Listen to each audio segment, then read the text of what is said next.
Welcome everyone. स्वागत है आप सभी का मेरे यूट्यूब चैनल स्टडी ट्रायंगल में। आज हम लोग क्लास 9 के साइंस का ऑब्जेक्टिव क्वेश्चन देखने वाले हैं। आपको पता है कि झारखंड बोर्ड ने टर्म 1 के एग्जामिनेशन के लिए कुछ मॉडल सेट को जारी किया है। आज हम लोग उसी में से मॉडल सेट 1 का आंसर देखने वाले हैं। तो आइए एक एक करके हम लोग सभी क्वेश्चन का आंसर देखते हैं।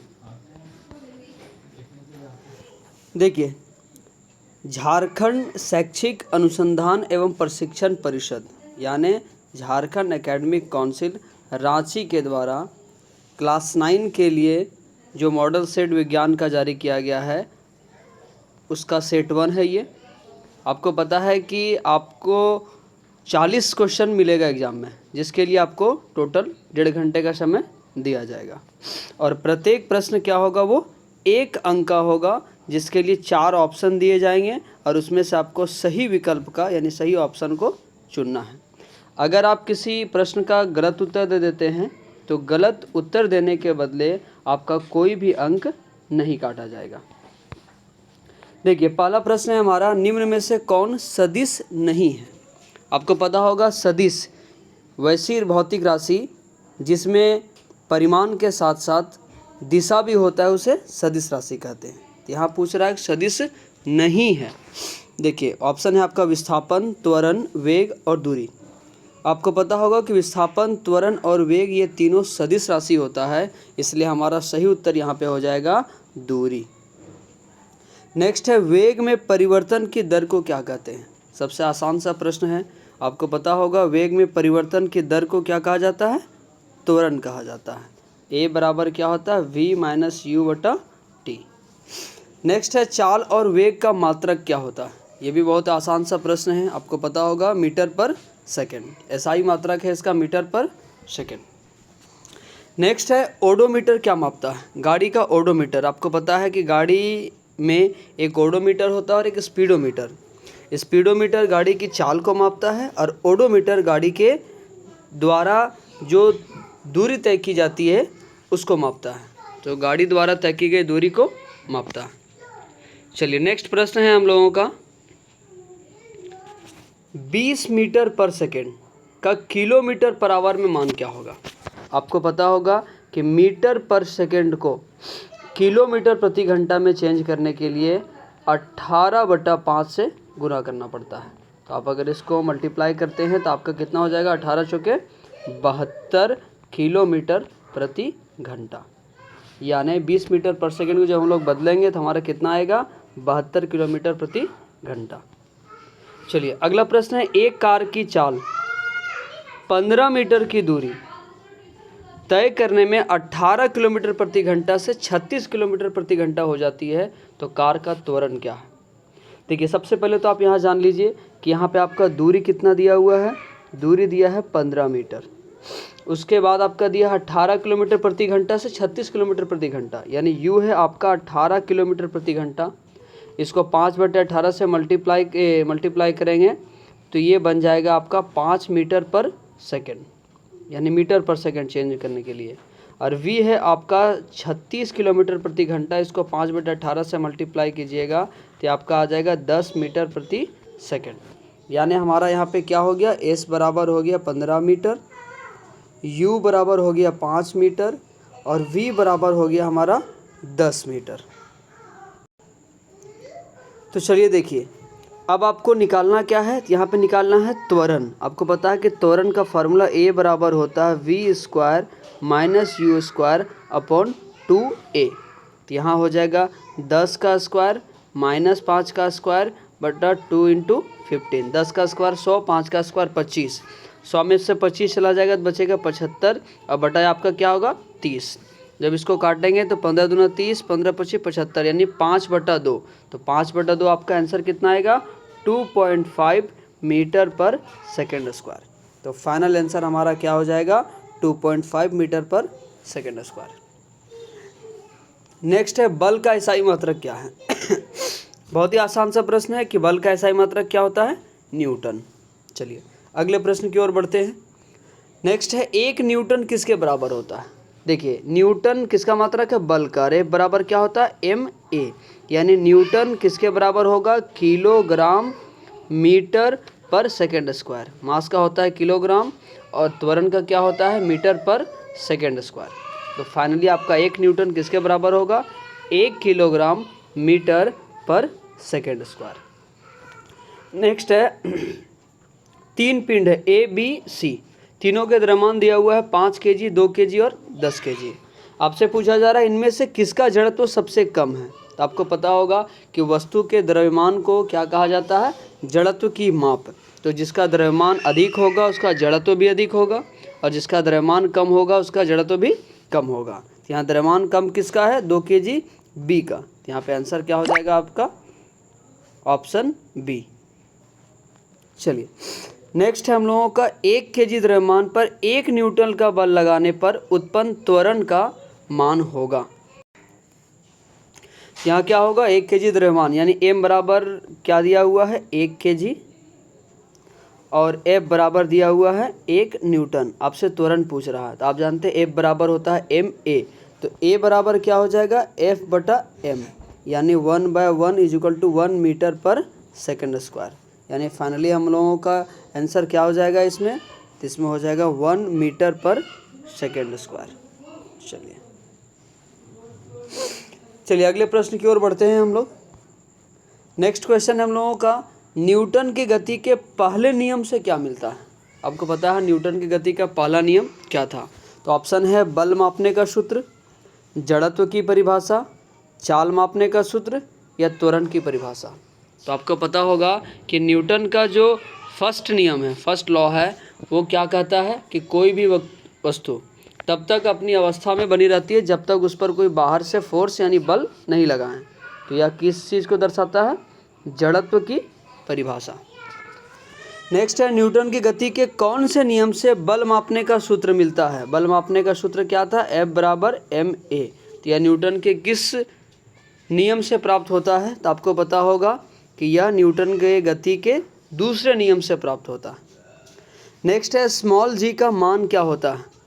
ऑप्शन है 9.8 न्यूटन, 9.8 मीटर पर सेकेंड स्क्वायर, 9.8 सेंटीमीटर पर सेकेंड स्क्वायर, या 98 मीटर पर सेकेंड स्क्वायर। तो इसका उत्तर होगा 9.8 मीटर पर सेकेंड स्क्वायर।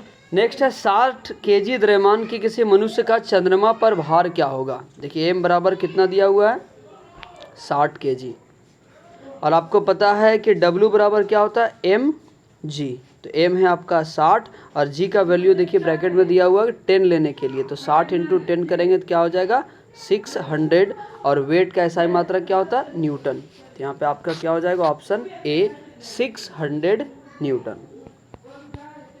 चलिए नेक्स्ट है शरबत बनाते समय पानी में चीनी मिलाने पर चीनी जो है वो पानी में मिल जाता है। यह पदार्थ के किस गुण को दर्शाता है।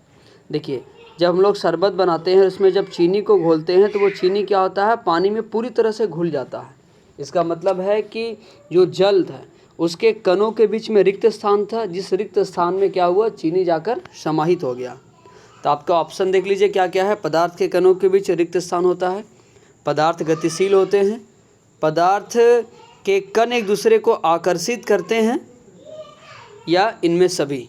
तो यहाँ पे आपका ऑप्शन क्या होगा, पदार्थ के कणों के बीच रिक्त स्थान होता है, ये सही होगा।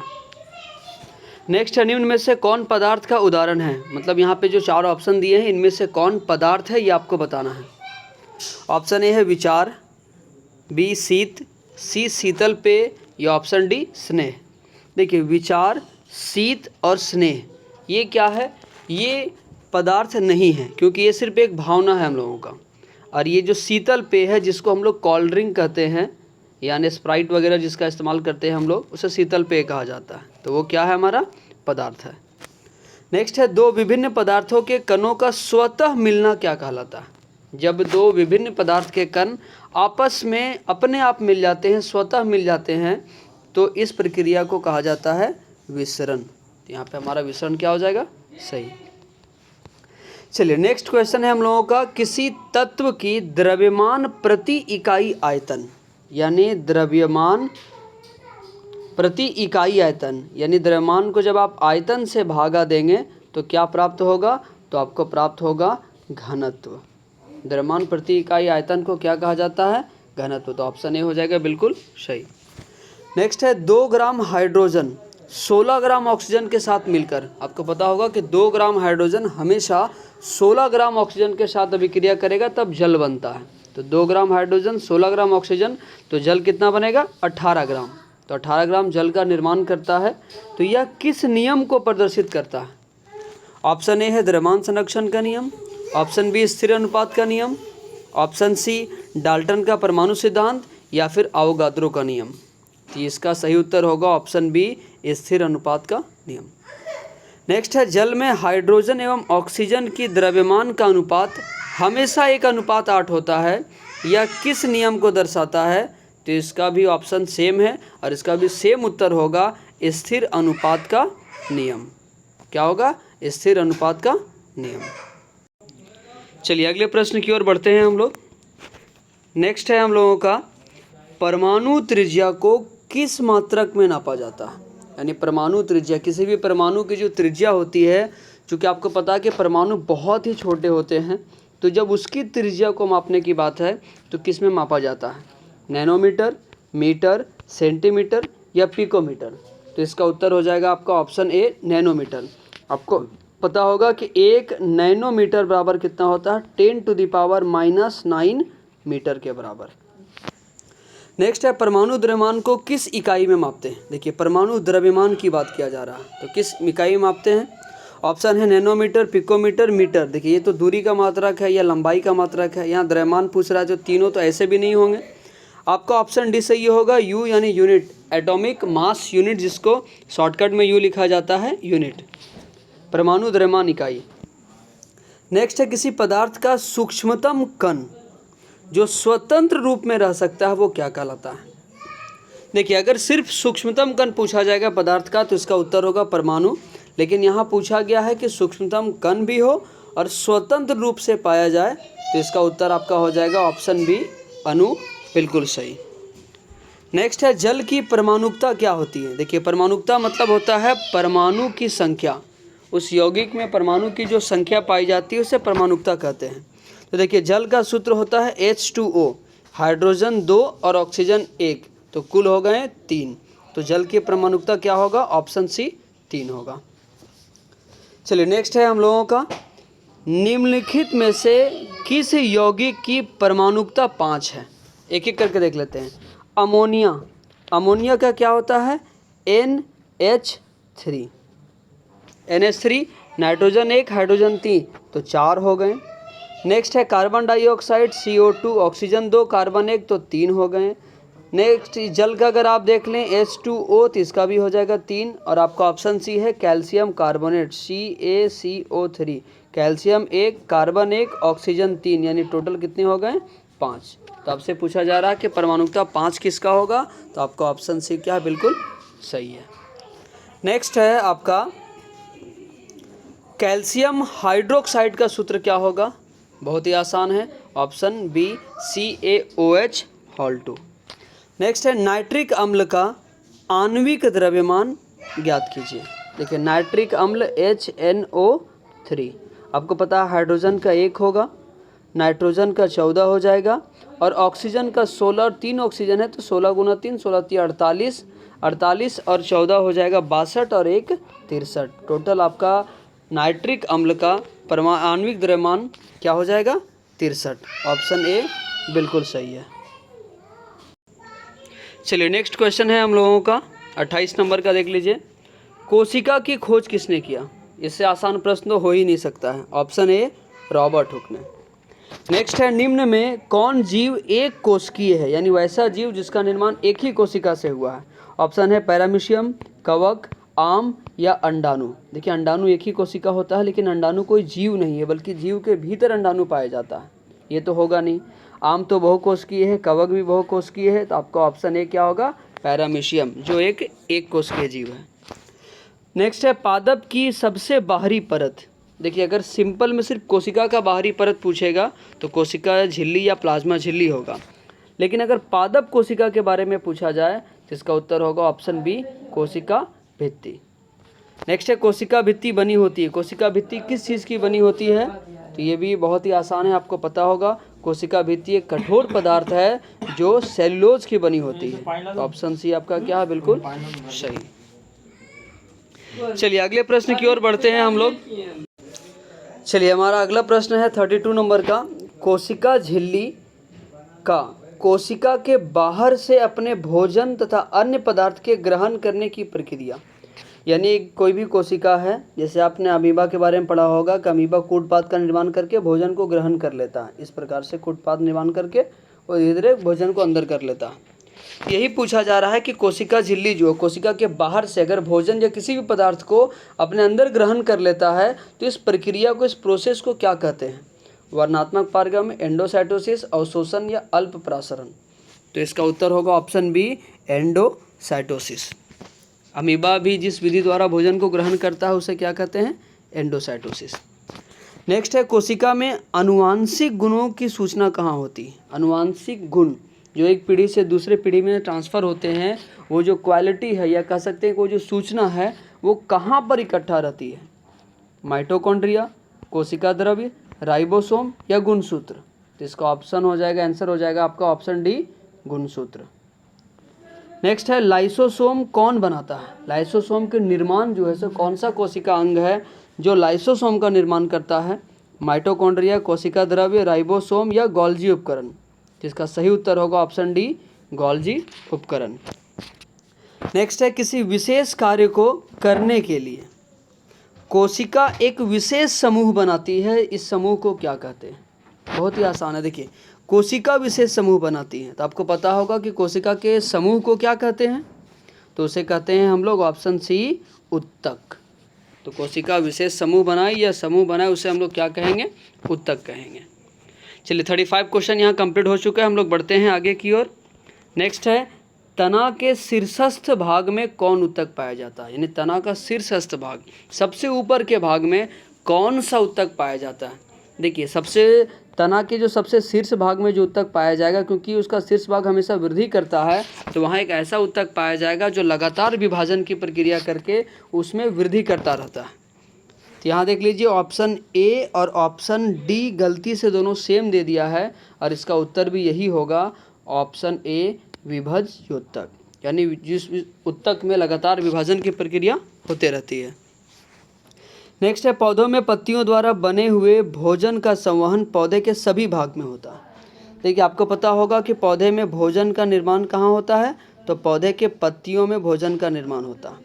और जब भोजन का निर्माण पत्तियों में हो जाता है तो ये भोजन पौधे के प्रत्येक भाग तक पहुँचाया जाता है, ऊपर की तरफ, तने में, नीचे की तरफ, जड़ की ओर, हर क्षेत्र में पहुँचाया जाता है। तो पूछ रहा है कि यह कार्य यानी भोजन को पहुंचाने का कार्य, भोजन के परिवहन का कार्य कौन करता है? तो इसका सही उत्तर हो जाएगा आपका फ्लोएम। क्या हो जाएगा? फ्लोएम। नेक्स्ट है अस्थि एवं मांसपेशियों को जोड़ने वाली संरचना क्या है? बहुत ही आसान सा प्रश्न है। वह कौन सा संरचना है जो अस्थि और मांसपेशियों को जोड़ता है? तो हो जाएगा इसका आंसर बी, टेंडन। टेंडन कहा जाता है जो अस्थि और मांसपेशियों को जोड़ती है। नेक्स्ट है नारियल के रेशे में कौन सा उत्तक पाया जाता है? तो इसका उत्तर हो जाएगा स्क्लेरेन काइमा, जो नारियल के रेशे में पाया जाता है। चलिए 39 क्वेश्चन कंप्लीट हो चुके हैं। अगले क्वेश्चन की तरफ हम लोग बढ़ते हैं। नेक्स्ट है हमारा अस्थि एक उत्तक है। अस्थि आपको पता होगा, हड्डी को अस्थि कहा जाता है। अस्थि किस प्रकार का उत्तक है? संयोजी, तंत्रिका, एपिथेलियमी या पेशीय? तो ये हो जाएगा संयोजी उत्तक। अस्थि एक ठोस संयोजी उत्तक है। आप रक्त के बारे में पढ़े होंगे कि रक्त एक तरल संयोजी उत्तक कहा जाता है। यहाँ पर हमारा 40 क्वेश्चन कंप्लीट हो गया है। अगर आपको वीडियो अच्छा लगे तो लाइक करें, शेयर करें अपने दोस्तों के साथ और चैनल को सब्सक्राइब ज़रूर कर लें। तो चैनल है हमारा स्टडी ट्रायंगल। तो चलिए वीडियो में अंत तक बने रहने के लिए धन्यवाद।